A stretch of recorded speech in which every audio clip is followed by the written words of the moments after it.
कॉक्रोचांसमोर थलपती विजय यांची माघार. थलपती विजय यांच्या सरकारने 14 ऑगस्टला विद्यार्थ्यांसाठी एक निर्णय जाहीर केला. पण कॉक्रोच जनता पार्टीची एंट्री होताच तमिळनाडू सरकारने हा निर्णय अवघ्या 4 दिवसात मागे घेतला. नेमकं असं काय घडलंय? कॉक्रोच जनता पार्टीसमोर तमिळनाडू सरकारने माघार का घेतली? असा कोणता विषय आहे तो?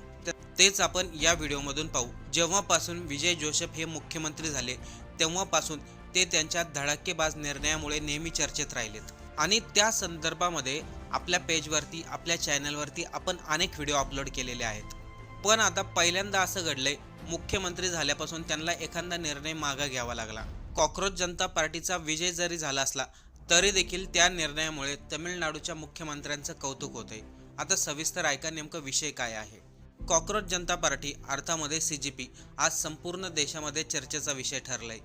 आपण सर्वांनी पाहिलं, विद्यार्थ्यांचं जंतर मंतरवरती झालेलं आंदोलन, त्यानंतर भाजप सरकारची माघार. त्या दरम्यान अनेक चर्चा देखील झाल्या. तमिळनाडूचे मुख्यमंत्री विजय थलपती यांनी विद्यार्थ्यांच्या आंदोलनाला पाठिंबा दिला. पण आता त्याच कॉक्रोच जनता पार्टीसमोर विजय सरकारने माघार घेतली. 14 ऑगस्टला तमिळनाडूमध्ये एक आदेश जारी करण्यात आला होता. त्या आदेशामध्ये school education department, higher education department, police department आणि जिल्हा प्रशासनाने एकमेकांची समन्वय साधून काम करण्याचे आदेश दिले होते. म्हणजे त्या निर्णयानुसार थोडक्यात सांगायचं झालं तर तमिळनाडूमधील कोणतेही कॉलेजचे विद्यार्थी, शाळेतील विद्यार्थी कॉक्रोच जनता पार्टीच्या आंदोलनामध्ये सहभागी होणार नाही, त्यापासून ते दूर राहतील असे निर्देश जारी करण्यात आले होते. आणि तमिळनाडू सरकारने हे देखील सांगितलं होतं, जर कॉलेज आणि शाळेमधील मुलं मुली अशा प्रकारच्या आंदोलनामध्ये सहभागी झाले किंवा त्यामध्ये भाग घेतला तर सर्वांवरती कडक कारवाई केली जाईल असे आदेश तमिळनाडू सरकारने जाहीर केले होते. आता हा आदेश कधी जारी करण्यात आला? 14 ऑगस्टला. त्यानंतर संपूर्ण राज्यभरामध्ये आणि देशभरामध्ये त्या विषयाची चर्चा सुरू झाली. लोक म्हणू लागली, तमिळनाडूचे मुख्यमंत्री असं करू शकत नाही, तमिळनाडू सरकार असं करू शकत नाही. पण खरं म्हणजे विजय सरकारने हा निर्णय जाहीर केला होता. मग त्यांनी विद्यार्थ्यांची मनं कशी जिंकली ते देखील ऐका. राज्यातील विद्यार्थ्यांना आंदोलनापासून दूर ठेवण्याचा हा निर्णय होता. यानंतर कॉक्रोच जनता पार्टीने या गोष्टीचा विरोध केला.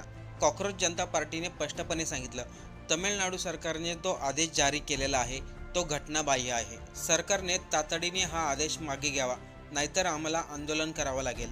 कॉक्रोच जनता पार्टीने स्पष्टपणे सांगितलं, कोणतंही सरकार राज्यातील विद्यार्थ्यांवरती, मुलांवरती बंदी घालू शकत नाही. संविधानाने जो हक्क दिलाय त्याला तुम्ही अडवू शकत नाही. लोकशाहीमध्ये एकदम शांतते पद्धतीने आंदोलन करण्याचा अधिकार प्रत्येकाला दिलेला आहे.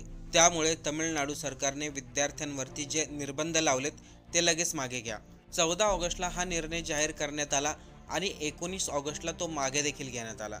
विजय सरकारने माघार घेताच हे सांगण्यात आलं, विद्यार्थी कोणत्याही आंदोलनामध्ये सहभागी होऊ शकतात, त्यांना संविधानाने दिलेला अधिकार आहे.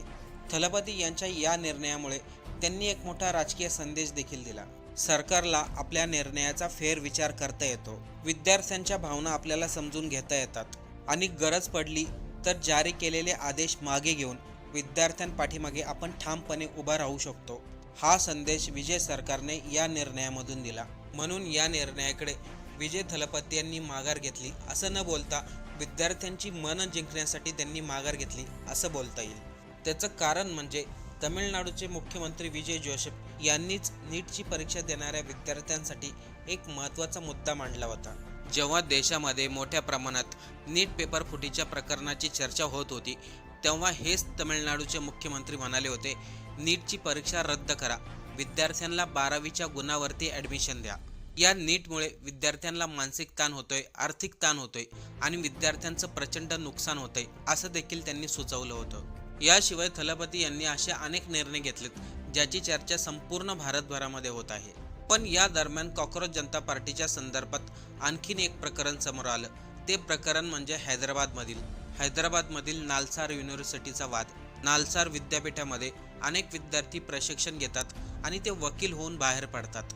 वकिलीच्या बाबतीत देशामधील सर्वात मोठं विद्यापीठ म्हटलं तर हैदराबादमधील नालसार विद्यापीठ. पण इथे एक 4-5 दिवसा अगोदर एक घटना घडली होती. त्यानंतर कॉक्रोच जनता पार्टीची एंट्री होते आणि युनिव्हर्सिटी आपला निर्णय मागे घेते. त्याच विद्यापीठामधील 2026ची बॅच. बरेचसे विद्यार्थी आपली वकिली पूर्ण करून डिग्री घेण्याच्या तयारीत होते. सर्व विद्यार्थ्यांना निरोप देण्यासाठी विद्यापीठाने एक कार्यक्रम आयोजित केला होता आणि त्या कार्यक्रमाला प्रमुख पाहुणे म्हणून देशाच्या सर्वोच्च न्यायालयाचे न्यायाधीश सरन्यायाधीश सूर्यकांत यांना आमंत्रण दिलं होतं. पण नालसार विद्यापीठातील विद्यार्थ्यांनी या गोष्टीचा आक्षेप घेतला. विद्यार्थी म्हणाले, सरन्यायाधीश सूर्यकांत यांना या कार्यक्रमामध्ये बोलू नये. त्याचं कारण म्हणजे सरन्यायाधीश सूर्यकांत यांच्या वक्तव्यामुळे कॉक्रोच जनता पार्टीचा उदय झाला, मोठं आंदोलन झालं. त्यामुळं नालसार विद्यापीठामधील वकिली करणारे विद्यार्थी म्हणत होते, त्यांना आमच्या कार्यक्रमामध्ये बोलू नका. विद्यार्थ्यांनी केलेल्या या मागणीमुळे बार काउन्सिल ऑफ इंडियाने आक्षेप घेतला आणि सर्व विद्यार्थ्यांची डिग्रीच रद्द करायला निघाले होते. म्हणजे ज्या विद्यार्थ्यांनी मेहनत केली, कष्ट केले, वकिलीचा अभ्यास केला, त्या विद्यार्थ्यांच्या वकिलीची डिग्री रद्द करायला निघाले होते.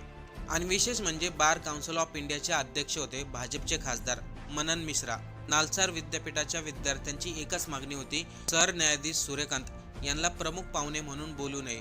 पण यावरती बार काउन्सिल ऑफ इंडियाच्या अध्यक्षांनी विद्यार्थ्यांची डिग्रीच रद्द करण्याचा निर्णय घेतला आणि इथेच एंट्री होती कॉक्रोच जनता पार्टीची. कॉक्रोच जनता पार्टीने स्पष्टपणे सांगितलं, तुम्ही असं अचानक विद्यार्थ्यांची डिग्री रद्द करायला निघाले, काही हुकुमशाही चालू आहे का?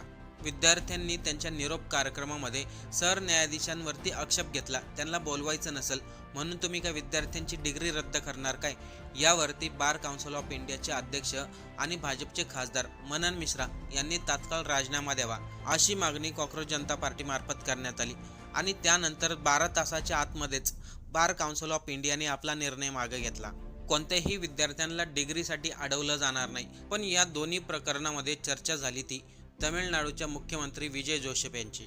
कारण की त्यांनी आत्तापर्यंत जे निर्णय घेतलेत त्यांच्या त्या प्रत्येक निर्णयाचं लोकांनी कौतुक केलं आणि स्वागत देखील केलं आणि आत्ता देखील त्यांनी विद्यार्थ्यांसमोर माघार घेतली. यामधून तमिळनाडू सरकारने हे दाखवून दिलं, विद्यार्थ्यांचा आवाज बंद करणं शक्य नाही, त्यांचं म्हणणं ऐकून घेणं हे सरकारचं काम आहे. आपण यामधून कोणाचं कौतुक करत नाही किंवा कोणावरती टीकाही करत नाही, कारण की आपण थलपती विजय यांच्यावरती अनेक व्हिडिओ बनवलेत, त्यामध्ये आपण त्यांचं भरभरून कौतुक देखील केलेलं आहे. आपल्या चॅनलवरती त्यांचे अनेक व्हिडिओ उपलब्ध आहेत. कारण की हा सेम निर्णय नेपाळमध्ये घेण्यात आला होता. आत्ताच पंतप्रधान झालेले बालेन शाह त्यांनी निर्णय जाहीर केला होता, विद्यार्थ्यांना कुठल्याही आंदोलनामध्ये सहभागी होता येणार नाही. आणि ज्या विद्यार्थ्यांमुळे ते पंतप्रधान झाले होते त्याच विद्यार्थ्यांवरती त्यांनी हा निर्णय लादला होता. पण फक्त 15 दिवसामध्ये त्यांनी देखील हा निर्णय मागे घेतला होता. म्हणजे यामधून एक गोष्ट स्पष्ट होते, कोणत्याही देशातील विद्यार्थ्यांचा आवाज बंद करणं हे कोणालाही शक्य नाही. आणि जेव्हा जेव्हा विद्यार्थ्यांचा आवाज बंद केला जाईल तेव्हा तेव्हा देशामध्ये, राज्यामध्ये मोठे मोठे आंदोलनं होतील. आपल्याला या सर्व प्रकरणावरती काय वाटतंय? आपलं मत कमेंट करून नक्की सांगा.